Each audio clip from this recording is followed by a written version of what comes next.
അല്ല അത് എനിക്ക് ആം, എനിക്ക് എനിക്ക് തന്നോടൊരു കാര്യം പറയാനുണ്ടായിരുന്നു. ഉം. എന്താ പറ? ഉം. അല്ല ഹാ? എനിക്ക് എനിക്ക് കളഞ്ഞ്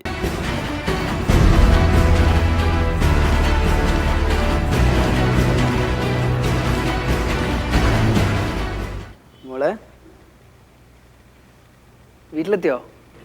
ആ, അമ്മ ഇപ്പം എത്തും കേട്ടോ. പിന്നെ സാൻഡ്വിച്ച് ഫ്രിഡ്ജിൽ വെച്ചിട്ടുണ്ട്. ഫ്ലാസ്കിൽ പാലും ഇരിക്കണ്ടേ. വാതിൽ കുറ്റിയിടണം കേട്ടോ. അമ്മ വരാതെ തുറക്കരുത്.